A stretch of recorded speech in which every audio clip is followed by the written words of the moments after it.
को ठंडा रख के सोचना चाहिए। फिर उसके बाद में हमने उस पेशेंट को या खुद को, जो भी पॉजिटिव आया है, उसने खुद को आइसोलेट कर लेना चाहिए, ठीक है।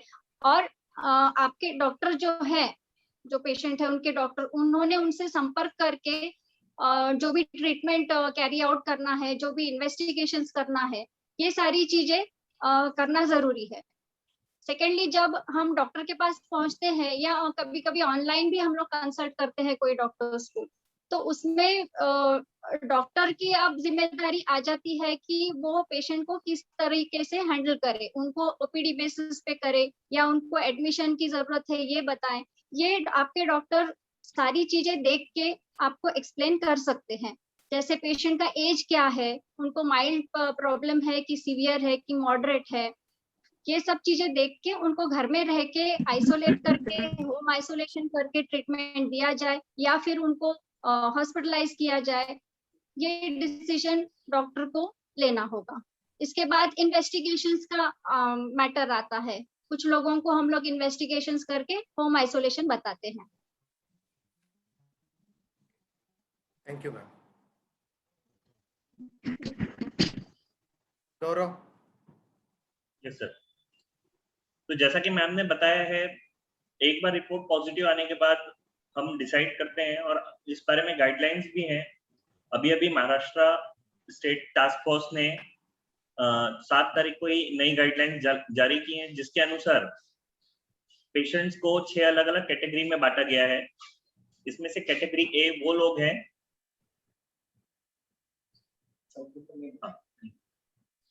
तो इसमें 6 कैटेगरी में सबसे पहली कैटेगरी वो है जिन्हें कोई भी लक्षण नहीं है। इन पेशेंट्स को एसिम्प्टोमेटिक भी कहा जाता है। ऐसे पेशेंट्स को होम आइसोलेशन एडवाइस किया जा सकता है अगर उनकी उम्र 60 के नीचे है, अगर उनका सांस लेने की रफ्तार 12 से 20 तक है, ऑक्सीजन का सैचुरेशन 96 के ऊपर है, उनका ब्लड प्रेशर मेंटेन्ड है, उनकी हृदय की गति नॉर्मल है, अगर वो अपने होशो हवास में पूरी तरह है, उन्हें बुखार 100 डिग्री के ऊपर नहीं है, और जनरल कोई भी कोमॉर्बिडिटी नहीं है। इसके अलावा जो सबसे बड़ा कारण है वो है कि घर में आइसोलेशन की व्यवस्था हो पाना जरूरी है। अगर घर में आइसोलेशन की व्यवस्था नहीं है तो आपके साथ में रहने से आपके घर वालों को खतरा है। Sir next slide.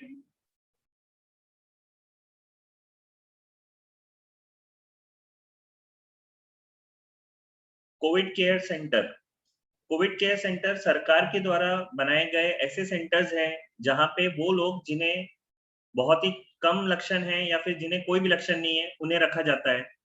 इसमें मुख्य तौर पे वही लोग आते हैं जिन्हें होम आइसोलेशन एडवाइस किया जा सकता है, परंतु जो लोग अपने घर में आइसोलेट नहीं हो सकते उनके लिए ये कोविड केयर सेंटर है। और जो लोग घर में आइसोलेट होने के बाद सरकारी नियमावली के अनुसार अपने आप को घर में पूरी तरह से आइसोलेट नहीं करते हैं, किसी भी कार्य के लिए बाहर निकल जाते हैं, ऐसे लोगों को भी कोविड केयर सेंटर में सरकार के निर्देश के बाद जबरदस्ती रखा जा सकता है।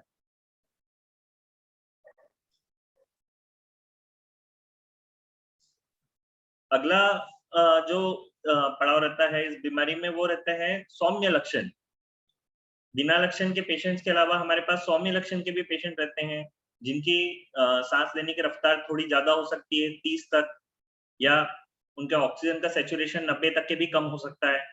उन्हें दूसरी कोमॉर्बिडिटी हो सकती है जो मैनेज की जा सकती है बिना अस्पताल में भर्ती कराए, और जिनका टेम्परेचर 102 डिग्री के ऊपर ना जा रहा हो। ऐसे patients dedicated Covid health centres में भी रखे जा सकते हैं। डेडिकेटेड कोविड हेल्थ सेंटर एक सरकार के द्वारा ही चलाए गए सेंटर्स हैं।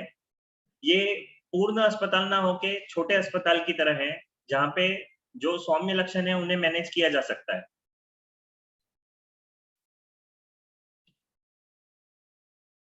इन सब के बाद जो आखिरी में पड़ाव आता है वो रहता है डेडिकेटेड कोविड हॉस्पिटल्स।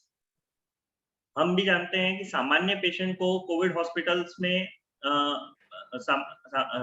जो कोविड के पेशेंट है उन्हें सामान्य अस्पताल में भर्ती नहीं किया जा सकता, क्योंकि आजू बाजू के दूसरे पेशेंट्स को उनकी वजह से बहुत खतरा होता है। इसलिए सरकार ने ऐसे अलग अस्पतालों का निर्माण किया है जिसमें कोविड के पेशेंट ही रखे जाते हैं। कई बार पेशेंट हमसे कहते हैं कि आपके अस्पताल में बेड खाली है, फिर भी आप पेशेंट एडमिट नहीं कर रहे हैं, पर वो बेड उन पेशेंट्स के लिए हैं जो इमरजेंसी में एडमिट होने वाले हैं, और ये नॉन कोविड सेक्शन के बेड रहते हैं। नॉन कोविड सेक्शन में भी बेड रहना जरूरी है, क्योंकि कोविड अकेली बीमारी नहीं है जिससे हमारा देश लड़ रहा है। हमारे देश में बहुत सारी बीमारियां हैं, और अगर किसी को अचानक मदद की जरूरत पड़े तो उनके लिए भी बिस्तरों की व्यवस्था करके रखना अस्पताल की जिम्मेवारी है। तो जो पेशेंट जिनको सांस की गति 30 से ज्यादा या 9 से कम हो रही हो, जिनका ऑक्सीजन का सैचुरेशन 90 से नीचे जा रहा हो, जिनका ब्लड प्रेशर 200 के ऊपर जा रहा हो, जिनको हृदय की गति काफी कम हो गई हो या बहुत ज्यादा तेज हो गई हो, जिनका शरीर का तापमान 95 के नीचे या 102 डिग्री फ़ारेनहाइट के ऊपर जा रहा हो, या ऐसे पेशेंट जिनको सीरियस बीमारियां हैं या कई तरह की बीमारियां हैं, ऐसे पेशेंट्स को हम कोविड अस्पतालों में एडमिट करके ही इलाज करना उचित समझते हैं। थैंक यू गौरव। ये शॉर्ट में आपने सब बता दिया है कि ये सब चीज़ों के लिए हम लोग भी जो भी क्वेरी होगी और वो सॉल्व करेंगे आगे के डिस्कशन में। सो नेक्स्ट क्वेश्चन मैं विकास सर से पूछूंगा, क्या मेरे ख्याल से विकास सर ऑनलाइन? हाँ संजय। विकास सर, हाँ सर। अभी हमने होम आइसोलेशन कौन से पेशेंट को करना, कौन से पेशेंट को डेडिकेटेड केयर सेंटर पे करना या कोविड हॉस्पिटल में करना, ये हमने शॉर्टली डिस्कस किया है। अगर पेशेंट कोई होम आइसोलेटेड है जी, क्राइटेरिया फुलफिल कर रहा है, लेकिन पेशेंट को कंटिन्यूअस फीवर आ रहा है, ऐसे हमें आए दिन ऐसे फोन आते रहते हैं कि डॉक्टर साहब आपने हमें होम आइसोलेशन के लिए बोला, कोई चिंता करने की बात नहीं, लेकिन हमारे पेशेंट को कंटिन्यूअस फीवर आ रहा है, बुखार आ रहा है, तो ऐसे केस में क्या करना चाहिए? विकास सर आप बताइए, और उसमें अगर कुछ ऐड करना है तो कुलते मैडम भी कुछ ऐड करेंगे। संजय ऐसा रहता है कि जब भी पेशेंट डायग्नोज होता है और वो माइल्ड सिम्टम्स है, उसमें दो तरह के ग्रुप होते हैं। एक तो होता है असिम्टोमेटिक, जिसको फीवर या बाकी सिम्टम्स नहीं है, लेकिन पेशेंट जैसे asymptomatic patient next day suddenly temperature आना चालू हो जाता है, या सीवियर बॉडी एक होना चालू हो जाए, या डिस्निया होना चालू हो जाए, बट उसका जैसे आप बता रहे कि नॉर्मल है, ठीक है, तो ये भी हम लोग माइल्ड केस में ही कैटेगरी कंसीडर करते हैं। लेकिन ये तीनों सिम्टम्स अगर इनिशियल 3 डेज में आते हैं तो ये पेशेंट में फ्लेविपिराविर का बहुत अच्छा रोल होता है। फ्लेविपिराविर एक एंटीवायरल ड्रग है जो वायरस का रिप्लिकेशन रोक देता है और इनिशियल स्टेज में बहुत अच्छा वर्क करता है, ठीक है। तो ऐसे मरीज में अपन फ्लेविपिराविर जो फर्स्ट डे अपन 1900 mg दिन में 2 बार देते हैं, और सेकेंड डे से वो 800 mg दिन में 2 बार 5 से लेकर 14 दिन तक के, एज पर गवर्नमेंट गाइडलाइन वो बोलते हैं 14 दिन तक के देना चाहिए, लेकिन रूटीन फिजिशियंस जो गोंदिया में है वो लोग 7 दिन तक के दे रहे हैं। इसके अलावा अभी जैसे बहुत बार ये भी जैसे हम देख रहे हैं कि फ्लेविपिराविर नहीं मिल रहा है, अवेलेबल नहीं है, तो ऐसे मरीज में आइवरमेक्टिन और डॉक्सीसाइक्लिन कॉम्बिनेशन भी यूज किया जा रहा है। आइवरमेक्टिन का भी काम यही है, वो वायरल का रिप्लिकेशन इनडायरेक्ट तरीके से रोकता है। आइवरमेक्टिन 12 मिलीग्राम पर डे देना होता है, 3 दिनों तक के देते हैं। डॉक्सीसाइक्लिन जो है 100 मिलीग्राम दिन में 2 बार, ये 5 से 7 दिन तक दिया जाता है। लेकिन ये तो हो गया ड्रग की बात। इसके अलावा मरीज को बाकी चीजों का लगातार ध्यान रखना है कि मास्क पहने रहे, डीप ब्रीदिंग एक्सरसाइज करते रहे, डेली दिन में 2 बार 6 मिनट वॉक टेस्ट जरूर करे, और वॉक टेस्ट करते समय उसने ध्यान देना है कि पल्स ऑक्सीमीटर लगा के रखे। अगर वॉक टेस्ट का मतलब यह बिल्कुल नहीं है कि उसने पूरा 6 मिनट तक के अपन ने कोई हिमालय, इस बारे में हम लोग और डिस्कस करने वाले हैं सर, वॉक टेस्ट के ऊपर, फिर अपन उसके बारे में एक अलग ही टॉपिक। हाँ sir, but 6 minute walk test रोज करके देखना है, सैचुरेशन रेगुलर देखते जाना है, साथ ही जिंक और विटामिन सी ये रेगुलर में साथ में लेना है, स्टीम इनहेलेशन रेगुलर करते रहना है, और मॉनिटरिंग लगातार करते रहना है। अगर मॉनिटरिंग में सैचुरेशन कम हो रहा है तो ऐसे मरीज ने इमीडिएटली डॉक्टर से कांटेक्ट करना है, ऐसे मरीज ने इमीडिएटली हेल्थ केअर सर्व्हिसेस की सहायता लेना जरूरी आहे। मॅडम आपल्याला काही ऍड करायचं याच्यामध्ये?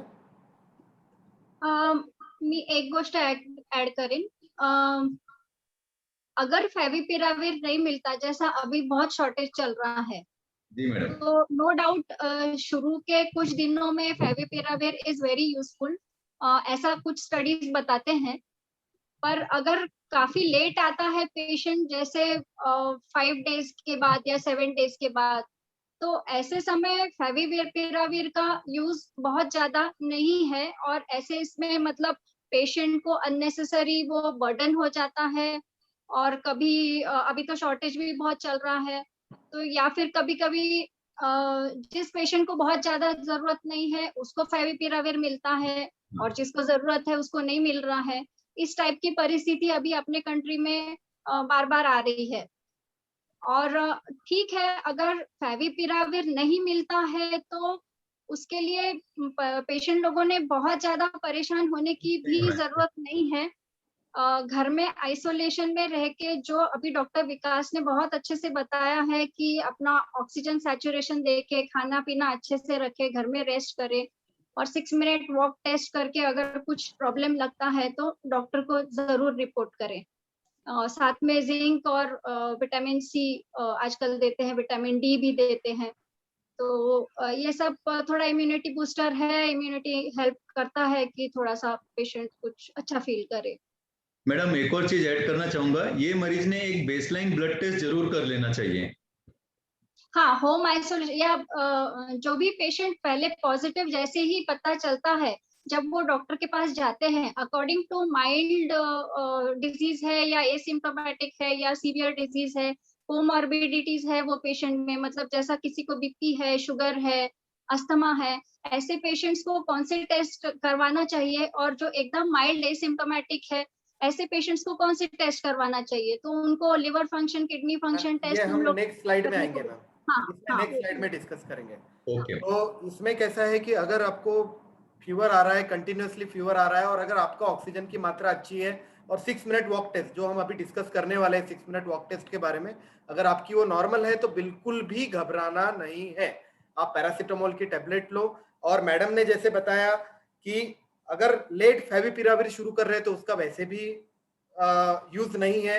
और फेविपिराविर वायरस के रेप्लिकेशन को रोकता है, यानी 1 से 2 वायरस बनने में, 2 से 4 बनने में वो सिर्फ रोकता है, वायरस को रेप्लिकेशन अवॉइड करता है फेविपिराविर। तो इसमें पैनिक बिल्कुल नहीं होना है, आप पैरासीटामोल ले सकते हैं। और अगर आपका सैचुरेशन ड्रॉप हो रहा है, और अगर बहुत ज्यादा, जैसे मैडम ने और सर ने बताया कि बहुत ज्यादा आपको फीवर आ रहा है, तो फिर आप एक पर्टिकुलर कंडीशन में ही आप अपने फिजिशियन को दिखा सकते हैं, या फिर जो भी हेल्थ केयर वर्कर है उसकी आप सहायता ले सकते हैं। Thank you sir ma'am. Will switch on to next slide now. ये सवाल गौरव,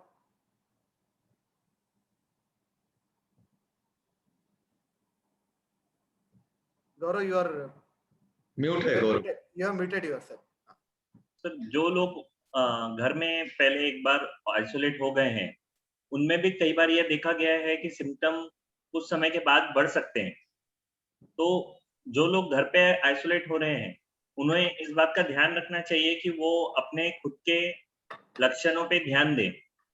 अगर उनके सांस लेने की रफ्तार बढ़ रही है, तो या फिर अगर उनके हृदय की गति बढ़ रही है, या खांसी बहुत बढ़ गई है, या फिर पेशेंट का बुखार नहीं उतर रहा है, ऐसे लोगों को तुरंत अपने जो ट्रीटिंग चिकित्सक है उनके पास में जाके फिर से दिखाना चाहिए।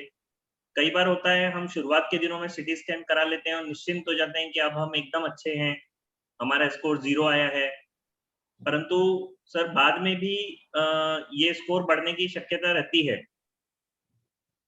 तो कोई भी टेस्ट आपका आपके उस समय के हालत के बारे में बता सकता है। अगर हमारे लक्षण बढ़ रहे हैं तो हमें कुछ टेस्ट फिर से कराने पड़ सकते हैं, और उन टेस्ट के आधार पे और लक्षणों के आधार पे हो सकता है कि पेशेंट को बाद के समय में एडमिट करने की भी जरूरत पड़े। बोलते मैडम, आपको इसमें कुछ ऐड करना है? डेंजर साइंस, आप हमने अब घर पे आइसोलेटेड है तो उसमें हमने किन किन चीजों की तरफ ध्यान रखना चाहिए, जैसे खांसी है, ब्रेथलेसनेस है? हाँ, इसमें पल्स रेट जो है पेशेंट ने, जब हम लोग देखते हैं ना, पल्स ऑक्सीमीटर लगा के सारे पेशेंट्स अपने आप घर में देख रहे हैं, सभी लोगों को ये सब अभी ज्ञान आ गया है कि कैसा देखना है ऑक्सीजन और पल्स रेट। तो पल्स रेट अगर मोर देन 110 है तो वो एक रेड फ्लैग साइन हम लोग बोलते हैं उसको, यानी ये चिंता करने वाली बात हो जाती है। रेस्टिंग पल्स रेट यानी बैठे हैं हम आराम से, कुछ नहीं कर रहे हैं, उस समय हमने पल्स ऑक्सी लगा के देखा तो 110 के ऊपर अगर पल्स रेट जाता है तो हमने उसके बारे में ध्यान देना चाहिए। ऑक्सीजन जैसे बताया डॉक्टर गौरव ने, लेस देन 95% आना चालू हो जाता है तो उसमें जरूर ध्यान दे। और अगर 95 के ऊपर मेंटेन हो रहा है तो 6 मिनट वॉक टेस्ट करना जरूरी है। उसमें कुछ भी गड़बड़ लगता है, जैसे 6 मिनट वॉक टेस्ट में थोड़ा सा कम लगता है हमको, 3 पॉइंट से कम हो गया है ऑक्सीजन, तो फिर इट इज सिग्निफिकेंट, यानी ध्यान देना जरूरी है। रेस्पिरेटरी रेट अगर कोई देख सकता है तो मोर देन 24 पर मिनट हो गया, सांस रही है, बोलने में तकलीफ हो रही है, बोलते बोलते सांस भर रही है, बहुत ज्यादा को संपर्क जरूर करें। फिर कोई कोई थोड़ा ड्राउजी होते हैं, यानी सुस्त हो जाते हैं कोई पेशेंट्स, तो पहले अच्छे से बात कर रहे हैं फिर अभी सो रहे हैं, हमको लगा कि बस ये आराम कर रहे हैं, इनको अच्छा लग रहा होगा इसलिए सो रहे हैं, ऐसा सोचते हैं। तो ये ड्राउजीनेस जो है ये चिंता वाली बात है, ठीक है। फिर पेशेंट्स जिनको कोमॉर्बिडिटीज है, मतलब हाइपरटेंशन, ब्लड प्रेशर, शुगर वगैरह, उन लोगों ने ज्यादा ध्यान देना जरूरी है। आई थिंक ये रेड फ्लैग साइंस, ये 3-4 बहुत जरूरी है पेशेंट को ऑब्जर्व करना। आपको पैनिक नहीं होना है, आपको विजिलेंट रहना है, आपको अपना ख्याल रखना है, हर एक चीज पल्स से लेके हर एक चीज जो मैडम ने अभी बताई उन चीजों की तरफ ध्यान रखना है। यानी रेड फ्लैग साइंस है, इसके तरफ जैसे ही कुछ भी हमें डेंजर सिग्नल दिखे तो आपको अपने कंसल्टेंट की सलाह लेना है। हर एक पेशेंट को एडमिट करने की जरूरत नहीं रहती है, बहुत सारे पेशेंट्स घर में ही ठीक हो सकते हैं, पर कोरोना बोल दिया एक बार तो सारे पेशेंट्स बड़े पैनिकी हो जाते हैं, क्या करना है एकदम से कि बस अब सब कुछ खत्म हो जाएगा। तो ऐसा ना सोचें, बहुत सारे लोग घर में ठीक होते हैं, मैक्सिमम लोग घर में ठीक होते हैं। मैडम बहुत सारे पेशेंट जो हम लोग देख रहे हैं 90% पेशेंट तो वैसे ही ठीक हो जाते हैं, लेकिन सबसे बड़ा जो टीवी ने माहौल किया हुआ है टेंशन देने का, पैनिक जो बटन बना के रखा हुआ है, उससे सबसे बड़ा टेंशन है। पेशेंट के रोते हुए फोन आते हैं जिसकी बहुत जरूरत नहीं है, बस विजिलेंट और टाइमली कंसर्न करे डॉक्टर से। हाँ, तो मैम थैंक यू मैम। अभी तक डिस्कशन में हम लोगों ने इस चीज के बारे में बहुत बार बात किया, 6 minute walk test, 6 minute walk test. हर पेशेंट को हम बताते हैं, जो पेशेंट हमारे कांटेक्ट में आते हैं उनको सभी को बताते हैं कि 6 मिनट वॉक टेस्ट बहुत अहम है। तो कोलते मैम हमें थोड़ा डिटेल में ये 6 मिनट वॉक टेस्ट क्या है और इसे किसने करना चाहिए, कौन से मरीज ने करना चाहिए, कितने बार करना चाहिए और इसका क्या इंपॉर्टेंस है 6 मिनट वॉक टेस्ट का, ये कोलते मैम प्लीज बताएंगे। हाँ, सबसे पहले तो मैं ये हमारे सब दर्शकों को बताना चाहूंगी कि कोरोना जो है, ये वायरस कोरोना का, वो सीधा लंग्स पे पहले अटैक करता है, तो रेस्पिरेटरी प्रॉब्लम्स यानी सांस के प्रॉब्लम्स आना शुरू हो जाता है। शुरुआत में पेशेंट को पहले बुखार आएगा, किसी को सर्दी खांसी रहेगी, किसी को कुछ भी नहीं रहेगा, बॉडी पेन, थोड़ा सा बुखार आएगा, कभी कभी 1 घंटा आधा घंटा आता है, उसके बाद में कुछ नहीं होता है, 5-7 दिन पेशेंट बहुत बढ़िया रहते हैं, उनको कोई प्रॉब्लम नहीं रहती। फिर अचानक से उनको सांस भरना चालू हो जाती है, खांसी आना, ये सब चालू हो जाता है। अब कुछ लोग बस यही सोचते हैं कि एक दिन बुखार आया, दवाई खा लिए, क्रोसिन वोसिन तो ठीक हो गया, बस अब कुछ नहीं होने वाला, हम लोगों को कोरोना हो ही नहीं सकता, ये सब ऐसा सोच के घर में बैठते हैं। ठीक है, कोई प्रॉब्लम नहीं, कोई लोग होम आइसोलेशन में भी रहते हैं, तो उनको 6 मिनट्स वॉक टेस्ट मतलब करना है, मतलब पहले ऑक्सीजन देखना है, पल्स ऑक्सीमीटर अपने उंगली पे लगाना है और पहले ऑक्सीजन देख लेना है, जो भी है 95 है, 96 है, 97 है, उसको हमको रिकॉर्ड करना है। और फिर जो 6 मिनट्स के लिए जो व्यक्ति चल सकता है उसने 6 मिनट्स नॉर्मल वॉक कर लेना है, अपने कमरे में ही कर लेना है, बाहर जाने की आवश्यकता नहीं है, क्योंकि बिल्डिंग के बाहर लोगों को जाने नहीं देते हैं, गार्डन में जाने नहीं देते हैं, तो ये क्वारंटाइन रहते हैं तो घर में ही रहना पड़ता है। तो घर में नॉर्मल 6 मिनट्स का वॉक करके फिर से पल्स ऑक्सी लगा के अपना ऑक्सीजन सैचुरेशन पेशेंट खुद देख सकते हैं। अगर इसमें 3 पॉइंट से कम लगा तो वो सिग्निफिकेंट है। जैसे मेरा सैचुरेशन अगर 97 है तो 97 से घट के 94 तक आता है, 93 आता है, 92 आता है, तो मिनिमम 3 से अगर कम होता है तो हम लोग उसको सिग्निफिकेंट समझते हैं।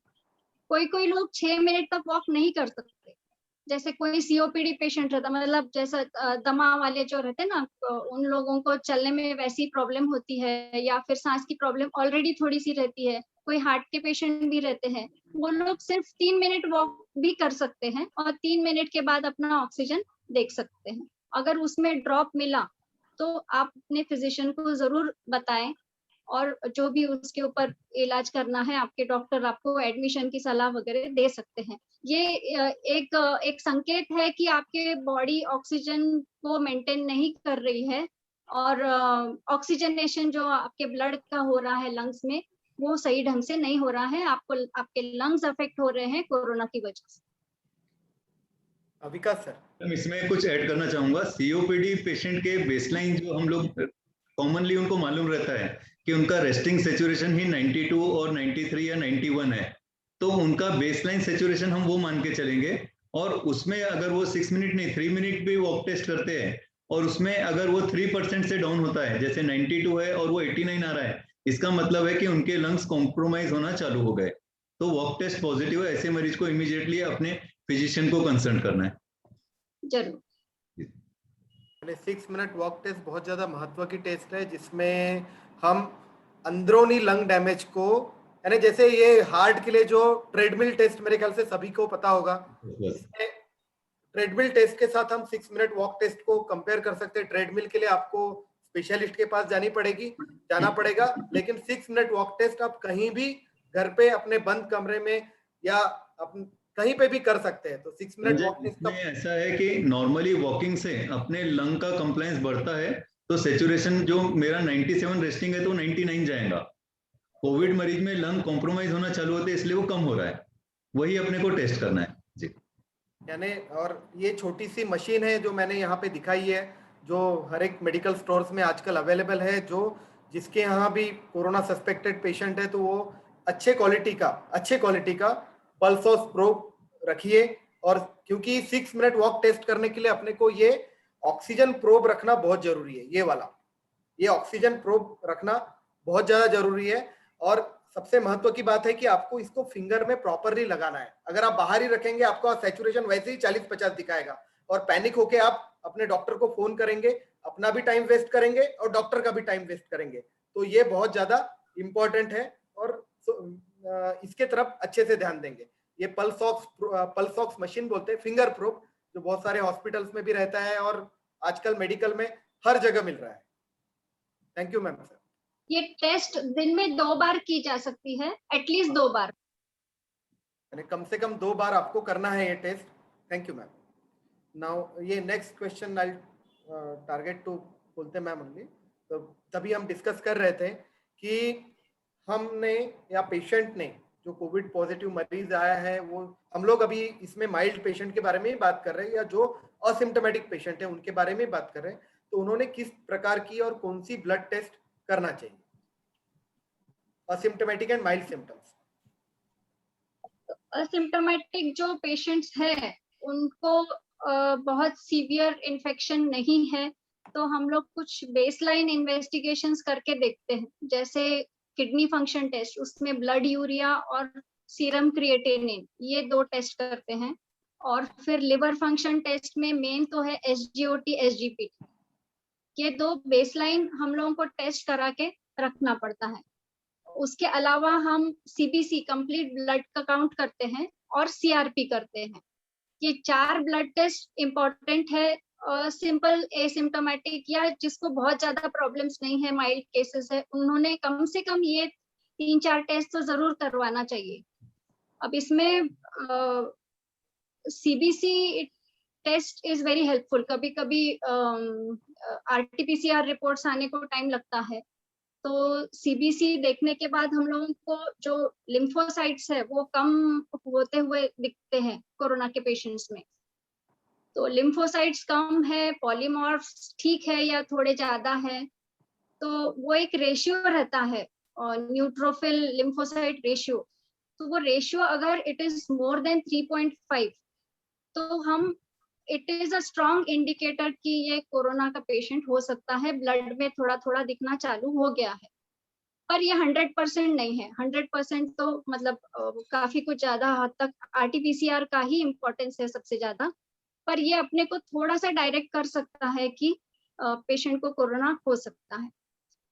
फिर CRP test is also very important, क्योंकि CRP हमको ये बताता है कि अगर CRP नॉर्मल है तो पेशेंट को आगे चल के कॉम्प्लिकेशंस होने के चांसेस थोड़े कम रहते हैं। अगर शुरू से ही किसी का CRP ज्यादा रहता है, ऐसे तो बहुत सारे कंडीशंस है जिसमें CRP ज्यादा रहता है, पर अगर पेशेंट को वो सारे प्रॉब्लम्स नहीं है, कोई कोमॉर्बिडिटीज नहीं है, लेकिन CRP ज्यादा आ रहा है, तो ऐसे पेशेंट्स की तरफ हम लोगों को ज्यादा ध्यान देना पड़ता है, क्योंकि ये सब साइटोकाइन स्टॉर्म वगैरह जो हम लोग सुनते हैं, ARDS मतलब लंग्स में इन्फेक्शन होके लंग्स में पानी भर जाना और सूजन आना, उसे ARDS बोलते हैं हमारे लैंग्वेज में। तो ये सब होने के चांसेस ऐसे पेशेंट्स को, CRP जिनका रेज्ड है, ऐसे पेशेंट्स को ज्यादा रहता है। इसलिए ये 2-3 टेस्ट कराना बहुत जरूरी होता है। SGOT SGPT जो है वो 2 times रेज्ड रहा तो इट इज ठीक है, इट इज ओके, बट बहुत ज्यादा रेज्ड है 5 times 10 times, तो इट इज एन इंडिकेटर कि लिवर वो पेशेंट का अफेक्ट हो रहा है, और हो सकता है वायरल हेपेटाइटिस वगैरह के चांसेस। तो ये बेसलाइन कराना बहुत जरूरी रहता है। कभी कभी मल्टी ऑर्गन फेलियर में जाते हैं पेशेंट्स, तो उस समय भी लिवर फंक्शन कुछ दिनों के बाद, 10 दिनों के बाद, 15 दिनों के बाद क्या हो रहा है लिवर को, ये हम लोगों को जानकारी मिल जाती है। एंड माइल्ड केसेस में और कोई माइल्ड सिम्टम्स रहे उसमें कोई इन्वेस्टिगेशंस आप ऐड करना चाहेंगे मैम? कुछ लोग ECG करने के लिए कहते हैं, तो ECG भी एक यूजफुल है, और पहले जैसा HCQS वगैरह देते थे तो उस समय ECG का रोल था QTc इंटरवल वगैरह देखने के लिए। माइल्ड केसेस में CT स्कैन का बहुत ज्यादा रोल नहीं है, और अगर करना है तो पेशेंट लोगों ने उसको 5 to 7 days में करना चाहिए from the onset of symptoms. जैसे मेरे को अगर 15 तारीख से अगर सिम्टम्स आना चालू हो गए, तो एटलीस्ट 19 या 20 तारीख के बाद मैंने CT स्कैन करवाना चाहिए, और वो भी डॉक्टर की सलाह से करवाना चाहिए। कोई लोग पहले दिन जैसी सर्दी खांसी बुखार हो गया तो पहले जाके डायरेक्ट CT स्कैन करा के आ जाते हैं, तो आई थिंक वो नहीं होना चाहिए। CT स्कैन के ऊपर और एक है मैम अपना स्लाइड, एक यानी अगर पेशेंट को कोई असिम्टोमेटिक है और माइल्ड सिम्टम है जिसमें आपको बहुत सारी टेस्ट करने की जरूरत नहीं है, ये बेसिक टेस्ट जैसे CBC जिसमें फिजिशियन आपका NL रेशो देख लेगा, किडनी फंक्शन टेस्ट, क्रिएटिनिन और यूरिया, SGOT SGPT CRP, और किसी किसी केसेस में अगर फिजिशियन डिसाइड करता है तो इलेक्ट्रोकार्डियोग्राम ECG ये करना पड़ सकता है। लेकिन जो बाकी जो कोविड प्रोफाइल बोलते हैं उतनी सारी टेस्ट करने की आवश्यकता नहीं रहती, उसमें बस सिलेक्टेड टेस्ट करना ही है। लेकिन अगर आपके फिजिशियन को लगता है कि और कोई टेस्ट करना है तो वो करवा सकते हैं। तो ये शॉर्ट में टेस्ट है। Thank you ma'am. अभी ये नेक्स्ट क्वेश्चन मैं डॉक्टर पीयूष जायसवाल से करना चाहूंगा। डॉक्टर पीयूष जायसवाल पीडियाट्रिशियन है। जी सर। डॉक्टर पीयूष जायसवाल, हाँ डॉक्टर पीयूष है, इज ऑनलाइन। तो आप जैसे ये बहुत ही कॉमन क्वेश्चन है और मेरे ख्याल से आपको ये शायद किसी पेशेंट ने ही पूछा है और आपको हर दिन के क्वेश्चन का सामना करना पड़ता है।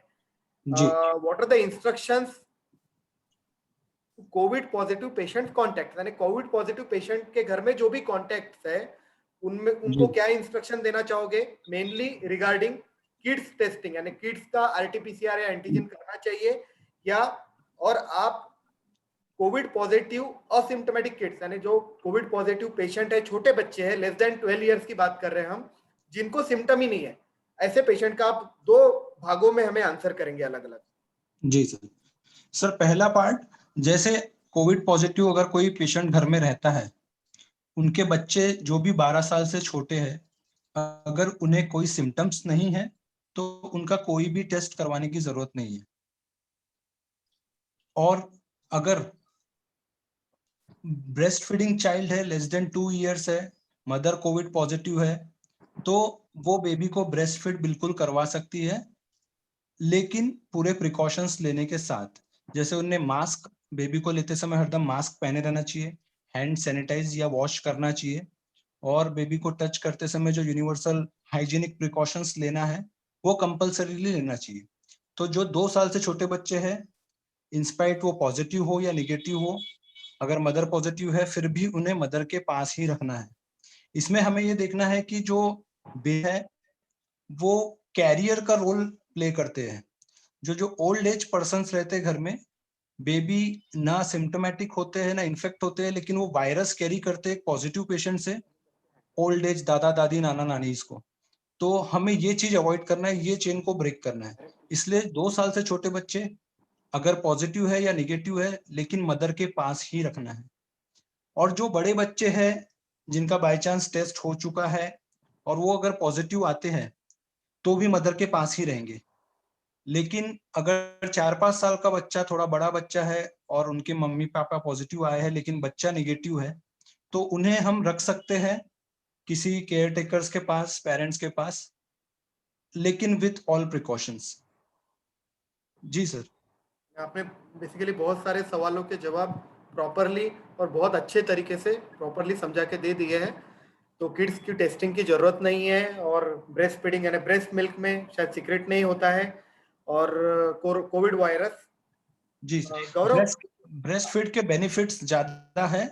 ओके। और जी, तो वो कंटिन्यू करना चाहिए हमें अनटिल अनलेस मदर अगर आईसीयू में एडमिट है, जिसमें पॉसिबल नहीं हो पाएगा। मॉडरेट टू सीवियर डिसीज है अगर मदर को, तो ही ब्रेस्ट फीडिंग हम रोकते हैं, अदरवाइज ब्रेस्ट फीडिंग कंटिन्यू कर सकते हैं इंस्पाइट बेबी निगेटिव है तो भी। Thank you doctor Piyush. Gaurav, किसी का क्वेश्चन है, direct question? Yes sir. Ma'am, कुछ जनों ने हमसे सवाल पूछा है कि अगर उन्हें कोई सिम्टम है और आरटीपीसीआर की रिपोर्ट को आने में समय है, तो उसके बीच में उन्होंने क्या करना चाहिए मैम? आरटीपीसीआर रिपोर्ट आने को समय है और पेशेंट को अभी सिम्टम्स है मैम, सांस में लेने में तकलीफ हो रही है, तो ऐसे पेशेंट्स के लिए क्या करना चाहिए? ऐसे पेशेंट्स के लिए एक तो सीटी स्कैन करके देखने का आजकल एक ट्रेंड है, लोग करके देखते हैं। अगर स्कोर उसमें सीटी स्कोर ज्यादा है तो ऑब्वियसली ऑक्सीजन कम वगैरह है, पेशेंट का ज्यादा प्रॉब्लम है, तो हॉस्पिटलाइज करना जरूरी हो जाता है ऐसे पेशेंट्स को। तो सीटी स्कैन करवा लेते हैं। कभी कभी मैं आरटीपीसीआर का वेट ना करते हुए पेशेंट्स को रैपिड एंटीजन टेस्ट भी करने को बोलती हूँ। उसमें कोई लोग आ जाते हैं पॉजिटिव, तो you can immediately start the treatment if rapid antigen is positive, despite कि अभी 4-5 दिन नहीं रुकना है हमको आरटीपीसीआर के लिए। तो वो एक ऑप्शन है। सीटी स्कैन में हमको ऐसा लगता है कि it is definitely Covid pneumonia और पॉइंटिंग टुवर्ड्स कोरोना, तो फिर CT scan is very useful. और अगर बाकी कोई प्रॉब्लम्स नहीं है तो we can start with antiviral sometimes, but कितना रोल है उसमें वो that is a very big issue. अगर ऑक्सीजन कम है ऐसे पेशेंट्स का और हमको वेट नहीं करना है तो डायरेक्टली स्टेरॉइड्स और एंटीकोएगुलेंट्स स्टार्ट करने में कोई हर्ज नहीं है, क्योंकि it is life saving sometimes. If conditions permit use of anticoagulants and steroids, I think we should start। और कोविड सस्पेक्ट करके उनको कोई एक स्पेशल वार्ड में या एरिया में एडमिट करके उनको we can start the treatment। Ma'am, कुछ ऐसे भी हमारे पास में मैम लोग हैं जो पूछ रहे हैं कि वैक्सीन लेने के बाद अगर बुखार आता है तो उस सिचुएशन में उन्हें क्या करना चाहिए? वैक्सीन लेने के बाद यानी वैक्सीन का फीवर 1 या 2 या 3 डेज में आ जाता है जनरली।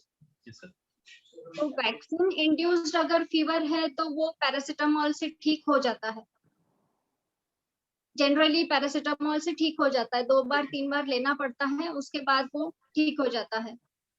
पर अगर वैक्सीन लेने के बाद इफ यू आर सेइंग कि कोविड हो गया किसी को, तो कोविड का ट्रीटमेंट तो ऑब्वियसली सब कुछ वैसे ही करना पड़ेगा जैसा नॉन वैक्सीनेटेड पर्सन में कर रहे हैं। I think if is it all right, am I clear about it? Yes, और कुछ मैम एक सवाल और है कि ऑक्सीमीटर पे सैचुरेशन देखते वक्त कई बार रीडिंग चेंज होती रहती है, तो हाँ। अगर रीडिंग बार बार फ्लक्चुएट हो तो ऐसे में हम कौन सी रीडिंग को ज्यादा मैम भरोसेमंद मानेंगे? हाँ, पहले तो सबसे पहले जब हम टिप को लगाते हैं, फिंगर टिप को, तो थोड़ा सा आधा से 1 मिनट उसको सेटल होने देना चाहिए। कभी कभी बहुत सारे लोग बस लगाए बराबर आ गया फिगर तो उसको नोट कर लेते हैं, तो ऐसा बहुत बार होता है कि पहले इनिशियली कम दिखाता है या ज्यादा दिखाता है और फिर ओवर ग्रेजुअली हाफ मिनट में 1 मिनट में थोड़ा थोड़ा कम होता है या ज्यादा होता है। तो एक तो वो प्रिकॉशन लेना है। दूसरा प्रिकॉशन, बहुत बार मैंने देखी हूँ कि ऑक्सीमीटर ही ठीक नहीं रहता है, तो कम आया है सैचुरेशन, पेशेंट सब अच्छे हैं, उनको ही लगता है कि नहीं हमने दूसरे से देख लेना चाहिए, तो फिर they bring a second oximeter और उसमें देखते हैं, तो उसमें फिर ठीक आता है। तो ये 2 चीजें अपन एलिमिनेट कर सकते हैं। तीसरी बात, फ्लक्चुएशंस आर नोन ऑक्सीजन में। अगर बीपी भी बहुत अच्छा नहीं है पेशेंट का, थोड़ा पल्स भी ठीक नहीं है, कभी कभी स्वेटिंग रहता है और कोल्ड रहते हैं हैंड्स, उससे भी थोड़े फ्लक्चुएशंस आ सकते हैं। पर आई थिंक उसका एवरेज निकालना ही ठीक रहेगा। जो 3 4 5 रीडिंग्स हम लोग लेते हैं उसका एक एवरेज निकाल लेना चाहिए, और वो एवरेज अगर हमारे अच्छे रेंज में बैठता है तो फिर वी कैन कंटिन्यू, नहीं तो फिर we have to do something about it. अब कुछ क्वेश्चन हम हमारे दूसरे पार्टिसिपेंट से भी ले रहे हैं। मिस्टर आशीष चौहान, क्या आप सुन सकते हैं? अनम्यूट करना पड़ेगा। अनम्यूट किया है सर। आशीष चौहान जी, आप सुन सकते हैं?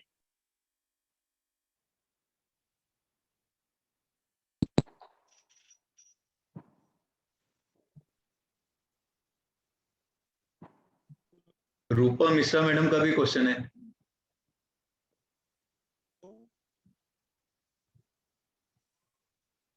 नहीं गौरव, शायद दूसरा क्वेश्चन ले लो, उन्होंने क्वेश्चन चैट बॉक्स में लिखा होगा तो आप ही डायरेक्ट पूछ लो on behalf of him. Mister Akshat Agrawal, आप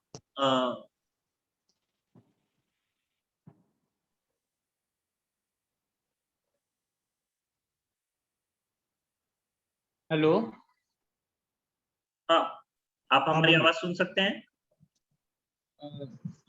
हेलो, हाँ बोलिए, आपकी आवाज आ रही है। बोलिए। Good evening sir. सर मेरा एक क्वेश्चन था। हाँ बोलिए अक्षर। सर जैसे मैं एक डेंटिस्ट हूँ सर, और हमारे पास काफी सारे पेशेंट्स आते हैं सर, तो कोई ऐसा criteria other than normal symptoms हमें आपके थ्रू माध्यम से पता चल सकता है जिसमें हमें पेशेंट्स का रैट या आरटीपीसीआर टेस्ट करवाने की उन्हें सुझाव देना चाहिए? विकास सर, मेरे ख्याल से सर्जिकल क्वेश्चन है। विकास सर आप बताइए, क्योंकि उनको शायद प्रोसीजर के लिए पेशेंट को लेना है शायद। अक्षर, एज ए प्रोटोकॉल, बिकॉज आप डेंटिस्ट है तो आपके हर एक पेशेंट के मुंह के क्लोज जाना है, और हर पेशेंट में प्रोसीजर आपका जो भी प्रोसीजर अगर 10 मिनट से ज्यादा का है, आपने हर पेशेंट का एंटीजन या आरटीपीसीआर करना ही चाहिए। बिना उसके आपने क्लोज नहीं जाना चाहिए, क्योंकि अभी पेंडेमिक है, ऑलमोस्ट कोविड एक्सप्लोजन जैसी सिचुएशन है, तो इसमें आपको ये ध्यान रखना बहुत जरूरी है। क्लिनिकल एग्जामिनेशन में आप पर्सनल प्रिकॉशंस लेंगे तो बिल्कुल, आप अगर डबल ट्रिपल लेयर मास्क पहन रहे हैं, डबल मास्क पहन रहे हैं, तो आप उस प्रिकॉशन के साथ एग्जामिन कर सकते हैं अक्षर। लेकिन अगर आपको कोई भी प्रोसीजर करनी है तो आपको आरटीपीसीआर या एंटीजन करना ही चाहिए, क्योंकि अभी बहुत सारे पेशेंट असिम्प्टोमेटिक है। जी sir, okay, thank you sir, thank you. एक सवाल और एक है सर कि एक जनरल क्वेश्चन जस्ट आया हुआ है चैट बॉक्स में कि असिम्टोमेटिक पेशेंट से डॉक्टर को या किसी और को इन्फेक्शन होने के चांसेस कितने हैं असिम्टोमेटिक पेशेंट से?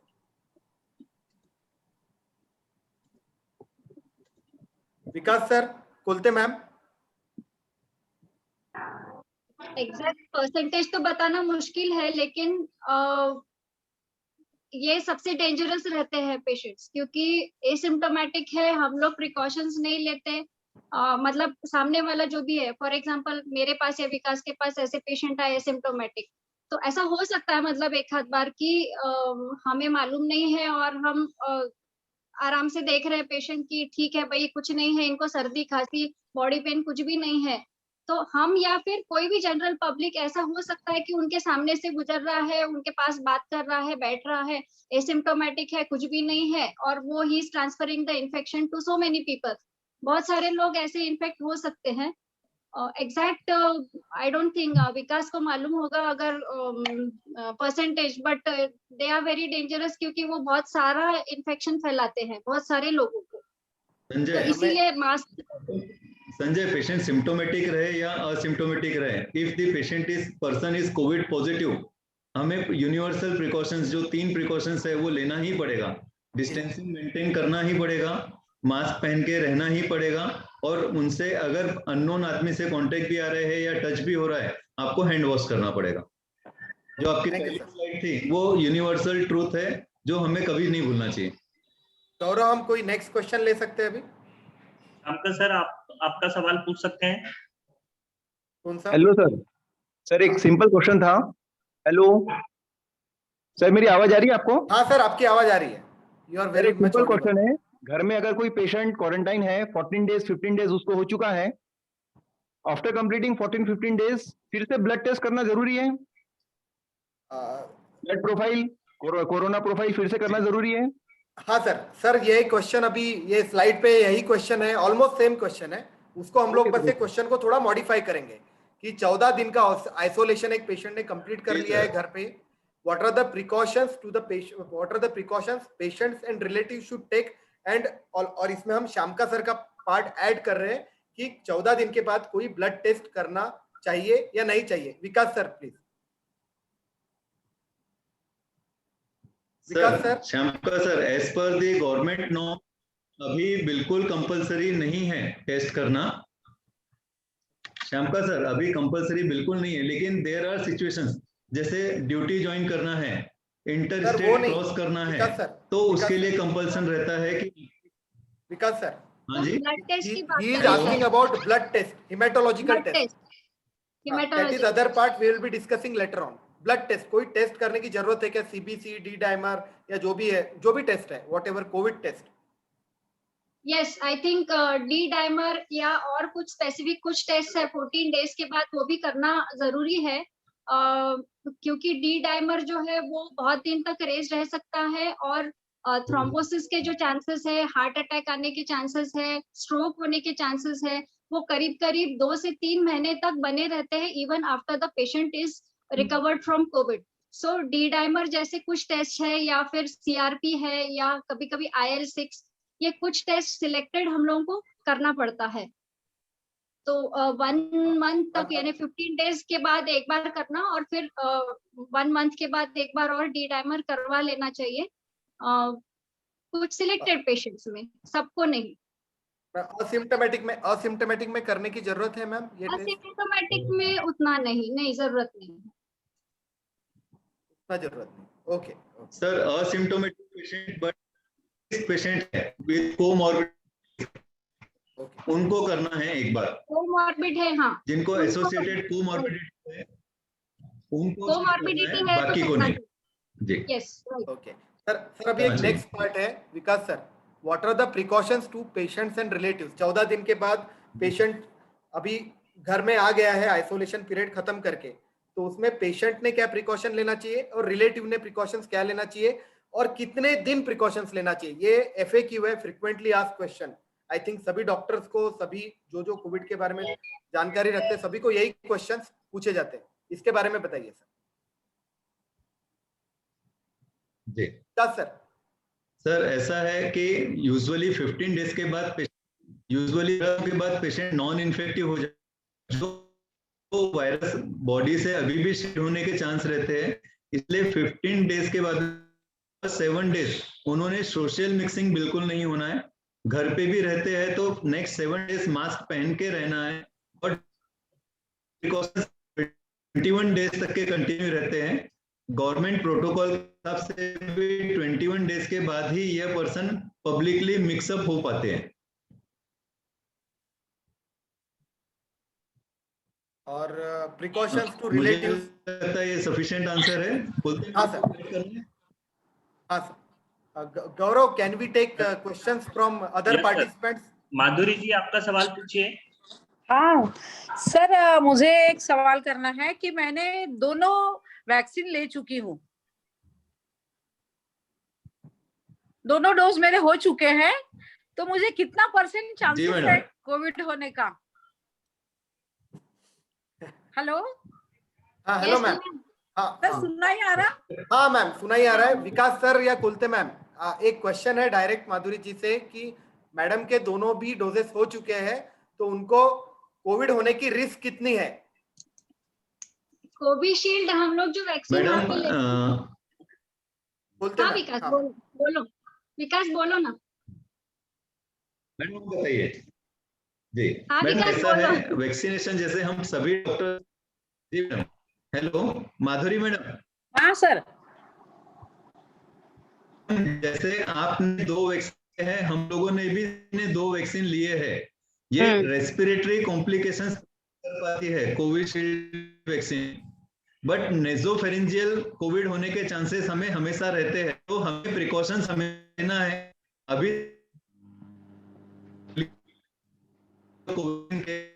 मॉर्टेलिटी बिल्कुल नहीं है, कॉम्प्लिकेशंस और मॉर्बिडिटी भी बहुत कम है। बट ऐसा है, all the doctors, health workers positive हुए हैं और लेकिन माइल्ड डिसीज में ही ठीक हुए हैं, तो इसलिए वैक्सीन तो सभी ने लगाना है और दोनों डोज कंप्लीट करने हैं, बट प्रिकॉशंस भी साथ में जरूर लेना है। Okay sir, thank you sir, thank you. उधर नहीं आ रहा, लेकिन इधर आ रहा।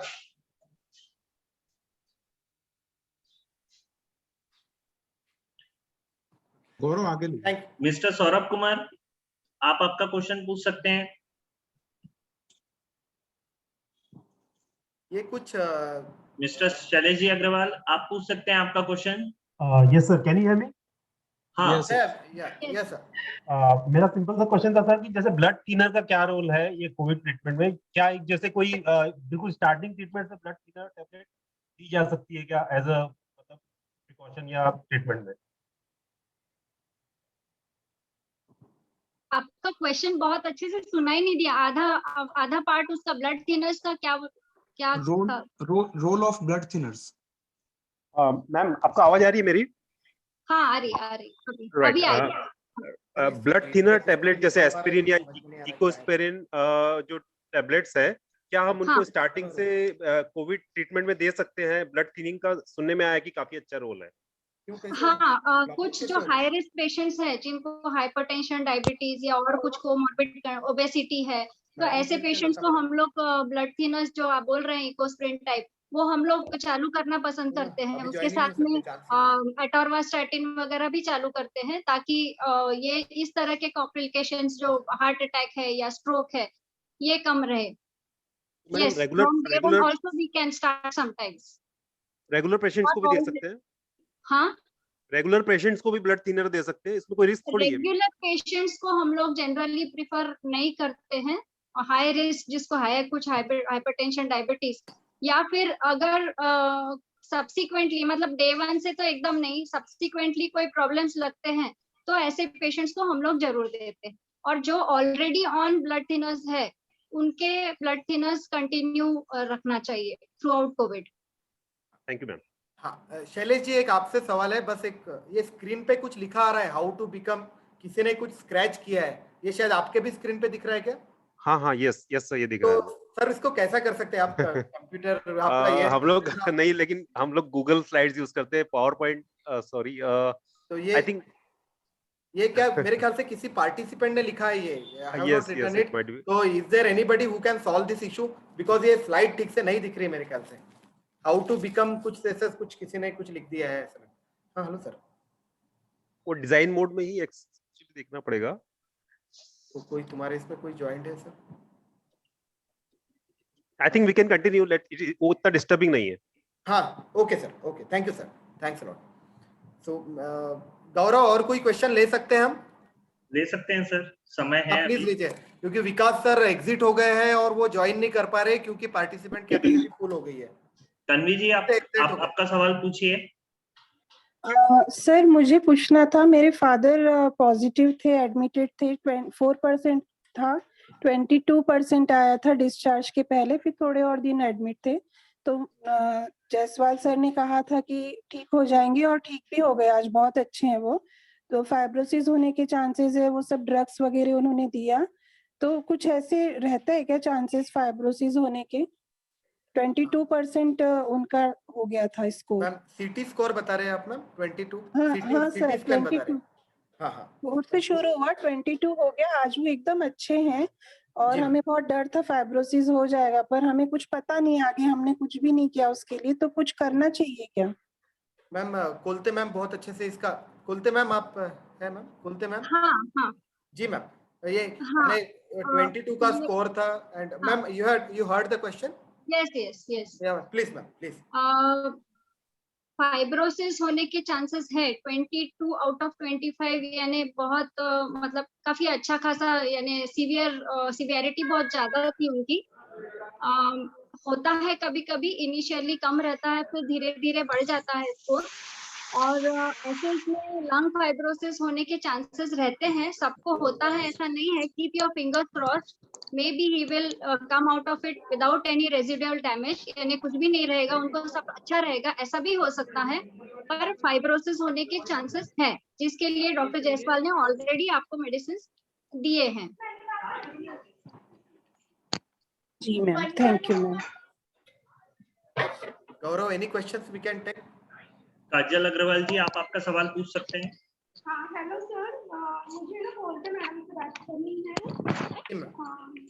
मेरे फादर इन लॉ है, उनका है ना अभी थोड़े दिन पहले सोडियम लेवल बहुत कम हो गया था.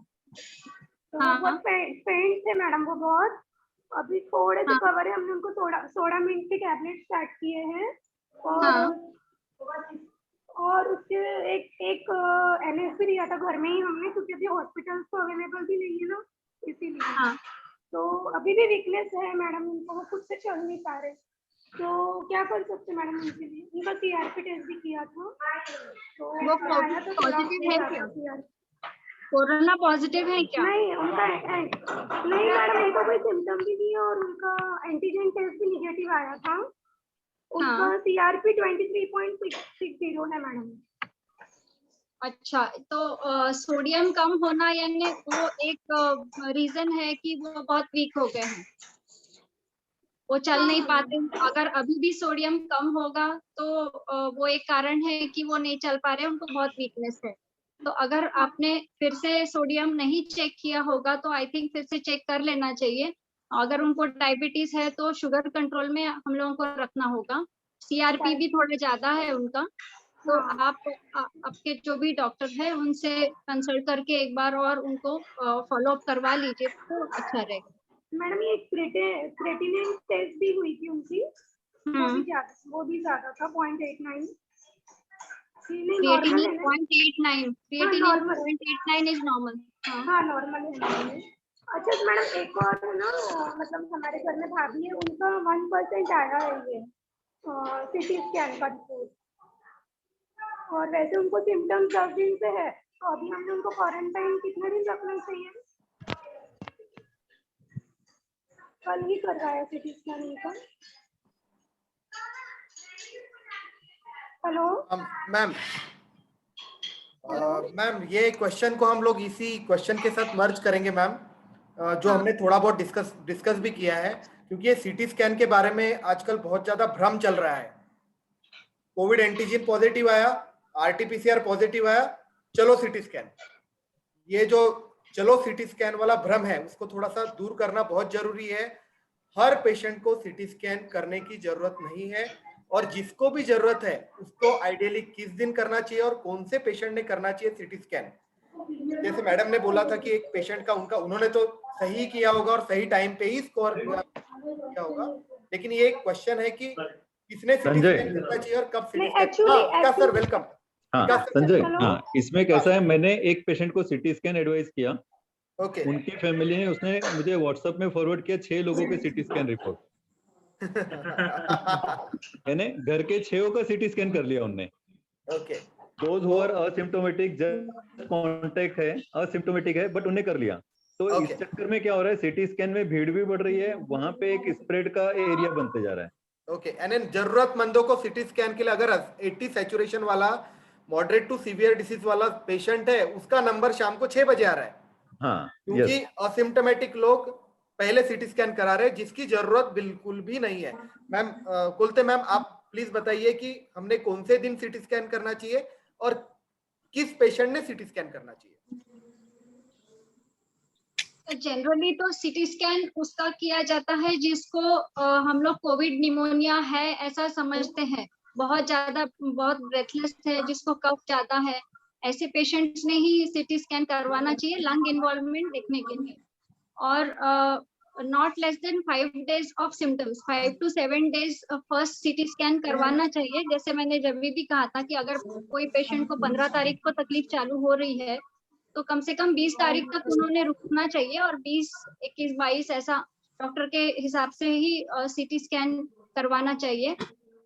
और या फिर कोई ऐसा है जिसमें ज्यादा जल्दी ब्रेथलेसनेस आना चालू हो गया है, मतलब 5 days के पहले ही उसको कोई और कोमॉर्बिडिटीज है, तो ऐसे समय हम लोग थोड़ा जल्दी कर सकते हैं। It is dependent on the treating physician कि वो जल्दी करवाना कब चाहे।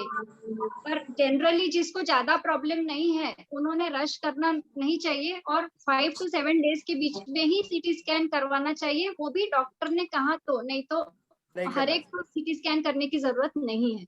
मैं एक जस्ट एक क्लिनिकल सिनेरियो बताता हूँ, जस्ट एक क्लिनिकल सिनेरियो बताता हूँ। मेरी मदर कोविड पॉजिटिव है, now it's day 10, she is hypertensive, hypertension है उनको, अस्थमा है, थोड़े सिम्टम्स थे।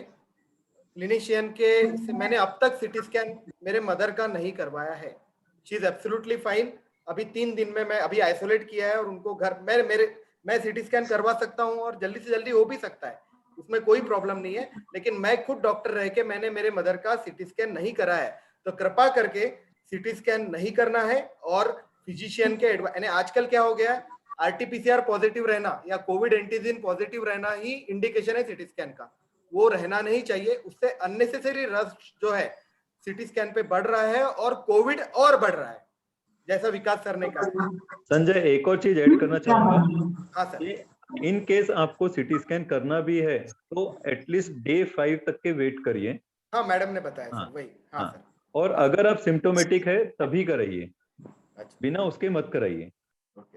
वो आपको अभी भी तो ऐसा है, हम लोग अभी तक बताते थे कि रैपिड एंटीजन टेस्ट या आरटीपीसीआर कॉन्टैक्ट्स ने करवाना चाहिए। अभी लोग क्या कर रहे हैं कि कॉन्टैक्ट में है, कोई पेशेंट की डेथ हो गई घर में ड्यू टू कोविड, तो वो सीधा जाके पहले आरटीपीसीआर नहीं कराते हैं, डायरेक्ट पहले सीटी स्कैन करवा के आते हैं, और फिर हमको कहते हैं कि हमें कोई प्रॉब्लम नहीं है, लेकिन हमारे घर में ऐसा हुआ, कोविड के 2-3 पेशेंट थे, इसलिए हमने पहले सीटी स्कैन करवा लिया। ये भी एक सिनेरियो है, यानी patient is COVID not tested, RTPCR COVID test नहीं हुआ है तो भी वो स्कैन करवा रहे हैं। ये भ्रम दूर करना चाहिए। शायद कुछ परसेंटेज ही सही, 1.5% ही सही, ये सेमिनार के माध्यम से थोड़ा सा कुछ एजुकेट हो गए तो वो बहुत बड़ी सफलता होगी। अभी नेक्स्ट क्वेश्चन डॉक्टर गौरव के लिए है। गौरव गवर्नमेंट सेक्टर में बहुत काम कर रहे हैं और ऑलमोस्ट 100% लोग गौरव को जानते हैं, कोविड पीड़ित या कोविड जो पीड़ित नहीं है। तो कॉन्टैक्ट टेस्टिंग के बारे में गौरव क्या करना चाहिए? कॉन्टैक्ट टेस्टिंग को आप हिंदी में भी बताइए और क्या उसके बारे में प्लीज हमें एनलाइटन करिए। सर, कॉन्टैक्ट टेस्टिंग ऐसा रहता है कि जब कोई एक व्यक्ति कोरोना पॉजिटिव आता है तो हम पहले उसकी कॉन्टैक्ट ट्रेसिंग करते हैं। हम कम से कम 15 ऐसे लोग ढूंढते हैं जो उसके क्लोज कॉन्टैक्ट में रहे हों, और कम से कम 100 जनों की ऐसी लिस्ट बनाते हैं जो उसके कॉन्टैक्ट में आए। इनमें से जो भी हमें लगता है, जो उसके घर के लोग हैं, जिनके साथ वो रोज काम करता है, उन लोगों को हम समझाते हैं अगर आपके पास कोई भी सिम्टम आ रहे हैं तो आप तुरंत टेस्ट कराइए। इसे तुरंत RT-PCR का टेस्ट करते हैं उनका सर। अगर कोई सिम्टोमेटिक है तो उनका रेड भी किया जा सकता है सर, घर वालों का। और जो सिम्टोमेटिक नहीं है उन्हें 5वें से 7वें दिन के बीच में टेस्ट करते हैं सर, क्योंकि वायरस अगर हमारे शरीर के अंदर जाता है तो उसे डेवलप होने में भी कुछ समय लगता है। अगर हम किसी आदमी को उसके कांटेक्ट में आने के अगले दिन टेस्ट करेंगे तो जरूरी नहीं है कि उसके टेस्ट में वायरस पकड़ में आए। हमें 5 से 7 दिन का वक्त वायरस को भी देना पड़ता है सर, कि वो अपने वो सामने वाले की बॉडी से बाहर निकले। जो एक शेडिंग रहता है नाक में और मुंह में, जहां से हम टेस्ट करते हैं, वायरस को वहां तक पहुंचने में 5 से 7 दिन लगते हैं। तो सर कांटेक्ट ट्रेसिंग में जो एकदम क्लोज फैमिली है या फिर एकदम क्लोज वर्कर्स हैं, ऐसे जनों की लिस्ट तैयार करते हैं और फिर उन लोगों की टेस्टिंग सर की जाती है। इनिशियल पीरियड में हम लोग इसे 3 फेज में कर रहे थे सर, डे 0 पे, डे 7 पे और डे 14 पे, ताकि कोई भी मिस ना हो। पर आज सर वर्कलोड इतना ज्यादा है और इतने लोग पॉजिटिव आ रहे हैं कि ये अब प्रैक्टिकली पॉसिबल नहीं है। इसलिए लोगों को हम समझाते हैं कि अगर आपको सिम्टम है तो आप तुरंत टेस्ट कराएं, और अगर आपको सिम्टम नहीं है तो 5वें से 7वें दिन के बीच में आप टेस्ट कराएं।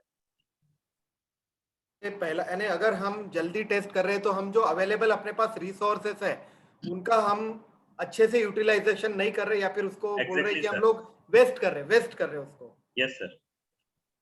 Thank you doctor Gaurav. तो अगर टेस्ट भी करना है तो सिम्टम आने के बाद करना है या फिर 5वें दिन करना है कांटेक्ट के, बराबर। Yes. और पेशेंट को सबसे पहले आइसोलेट करना है पहले सिम्टम के साथ। Yes sir. आइसोलेशन ही इस चेन को ब्रेक कर सकता है सर। टेस्टिंग, ट्रेसिंग, इन सबसे भी ज्यादा है आइसोलेशन। जब तक लोग खुद होके अपने आप को आइसोलेट नहीं करेंगे, ये बीमारी हमें इसी तरह तंग करेंगी। Thank you Gaurav. Doctor Piyush, are you with us? जी सर जी। ओके। Yes. तो एक क्लिनिकल सिनारियो है। आज जी सर। सुबह ही मेरे ख्याल से किसी पेशेंट ने मुझे ही कॉल करके पूछा था कि ये ऐसे में क्या करना है। बहुत ही सिंपल क्वेश्चन है मेरे ख्याल से। यहाँ पे जितने पार्टिसिपेंट हैं उनमें से 70-80 लोगों को यही प्रॉब्लम आता है कि जॉइंट फैमिली है, मदर फादर पॉजिटिव है, अब बच्चों की तरफ कौन ध्यान देगा? Being a paediatrician, I think you will be in best position to answer this question. जी सर, जैसे पहले मैंने बताया है कि अगर बेबीज 2 साल से छोटे हैं तो उन्हें मदर के पास ही रखना चाहिए। 2 साल से छोटे बेबी वैसे भी एक जगह पे टिकते नहीं है, तो अगर वो पॉजिटिव है या निगेटिव है बेबी, उन्हें मदर के पास ही रखना चाहिए। क्योंकि कोविड का ज्यादा रिस्क हम देखें, ज्यादा severity old age person, comorbid person को होती है। यंग बच्चे जो है वो तो रिकवर कर जाएंगे, अपर रेस्पिरेटरी इन्फेक्शन जैसा प्रेजेंट करते हैं माइल्ड टू मॉडरेट डिसीज में। 90% किड्स माइल्ड डिसीज लेके ठीक भी हो जाएंगे, तो मदर के पास ही वो ज्यादा सेफ रहेंगे। बूढ़े लोगों से उन्हें अलग रखना ज्यादा जरूरी है। थैंक यू पीयूष, शायद आपने ये आंसर पहले भी कर दिया था। जी सर जी। ओके, अभी गौरव हम ये क्वेश्चन के बाद ये जो मोस्ट इंपॉर्टेंट क्वेश्चन है, जो आपके सामने एक संजीवनी दिख रही है, ये बहुत संजीवनी बोलूंगा मैं इसको, तो ये क्वेश्चन हम ले लेते हैं, उसके बाद फिर कुछ हम ऑडियंस के पार्टिसिपेंट के भी क्वेश्चन लेंगे। टाइम एक्चुअली अपने पास कम है सर। अच्छा, 7:30 बजे बंद हो जाएगी क्या? Yes sir. इस क्वेश्चन के बाद में अगर और क्वेश्चन रहते हैं तो हम अभी हफ्ते में 2 बार ये मीटिंग और करने का प्लान कर रहे हैं सर। ठीक है। तो क्या करेंगे हम लोग, रेमडेसिविर के बारे में छोटा सा मुझे लगता है रेमडेसिविर पे डिस्कशन पहले हो जाना चाहिए। बिल्कुल। तो ये जो संजीवनी अपने सामने दिख रही है, ये संजीवनी अभी ऐसा लग रहा है सभी को कि ये संजीवनी है। बहुत सारे ट्रायल्स आए जिसमें रेमडेसिविर का रोल बिल्कुल नहीं बता रहे, और शायद रोल भी है तो बोलते मैडम जो फिजिशियन है वो थोड़ा सा रेमडेसिविर के बारे में बोलेंगे, क्योंकि आजकल जो दवा 1000 रुपए में मिल रही थी वो मार्केट में आज, अभी मैं प्राइस इस प्लेटफॉर्म पे कोट नहीं करना चाहता, लेकिन फिर भी अननेसेसरीली रेट्स में बिक रही है। तो मैडम रेमडेसिविर का क्या रोल है, कब रोल है, और कुछ रोल है और नहीं मिला तो क्या होता है? रेमडेसिविर शुरू में कुछ ट्रायल्स में ऐसा लगा लोगों को कि मतलब लोगों को, साइंटिस्ट को और डॉक्टर्स को, कि उसका अच्छा रोल हो सकता है और उनको मतलब शायद उतने अच्छे से ट्रायल्स नहीं हो पाए होंगे, वॉट एवर द रीजन, उतने पेशेंट्स नहीं मिले होंगे रेमडेसिविर दे के उनको देखने के लिए। तो शुरू में ऐसा लगा कि ये एंटीवायरल है और ये कोरोना इतना नया है कि हम लोगों को कोई भी एंटीवायरल हमारे पास इतना अच्छा नहीं था जो इसको फाइट कर सके। तो इसलिए फेविपिराविर, रेमडेसिविर ये सब चालू हो गए हैं। तो रेमडेसिविर का अभी जो नए स्टडीज आ रहे हैं उसमें बहुत खास कुछ उसका यूज नहीं है। मैं तो बोलती हूँ कि it is not of any use, यानी कोई भी काम का नहीं है वो। और हम लोग जो इतना उसके पीछे भाग दौड़ कर रहे हैं, it is not worth it. यानी पेशेंट बचाने के लिए अगर किसी को ऐसा लगता है कि हमने रेमडेसिविर दे दिए यानी हमारा पेशेंट 100% बच जाएगा, ठीक हो जाएगा, ये सब अभी गलत धारणाएं हैं। हम लोगों ने इसके पीछे नहीं जाना चाहिए। और कभी देना भी पड़ा तो भी उसकी भी एक टाइम लिमिट रहती है कि हमने कब देना चाहिए उसको। विद इन 9 days अगर उसको दिया गया तो कभी एक आध बार थोड़ा सा फायदा होने के चांसेस है। वो इसलिए कि वायरल रेप्लिकेशन और वायरस जो अंदर रहता है शरीर में वो 9 से 10 दिन तक ज्यादा से ज्यादा रेप्लिकेट होगा, लाइव रहेगा। उसके बाद वो वायरस का कोई मतलब नहीं है, शरीर के अंदर रहेगा, वो रेप्लिकेट नहीं होगा, वो कुछ नहीं करने वाला है हम लोगों को। तो रेमडेसिविर उसको खत्म करने के लिए हम लोग देते हैं, वायरस को किल करने के लिए। पर जब वायरस जीवित ही नहीं है 10वें 11वें 12वें दिन, तो रेमडेसिविर देके क्या करेंगे। और सेकेंडली अभी स्टडीज ये भी बता रही है कि पहले भी रेमडेसिविर देने से बहुत ज्यादा कुछ फायदा नहीं है। इसलिए इतना जो हम लोग कर रहे हैं, इसके पीछे दौड़ रहे हैं, आई थिंक ये वर्थ नहीं है वो। मैडम एक और चीज ऐड करना चाहूंगा। भंडारा में एक क्रिटिकल केयर इंटेंसिविस्ट है, he never use remdesivir in his patient, और उसके पेशेंट भी पूरे ठीक होके जा रहे हैं। ऐसा नहीं है कि सिर्फ रेमडेसिविर से ही हो रहा है, वो अपने पेशेंट में यूज ही नहीं करते। उनका भी 50 बेड का DCH सेंटर है और वहां पे सभी पेशेंट को विदाउट रेमडेसिविर वो ट्रीट कर रहे हैं और विद गुड रिजल्ट्स। ऐसा कुछ भी डिफरेंशिएशन नहीं है कि उनके यहाँ के पेशेंट की मॉर्टेलिटी ज्यादा है या ट्रीटमेंट डिले हो रहा है। तो रेमडेसिविर के लिए जो संजीवनी बनाया गया है वैसा बिल्कुल भी रोल नहीं है।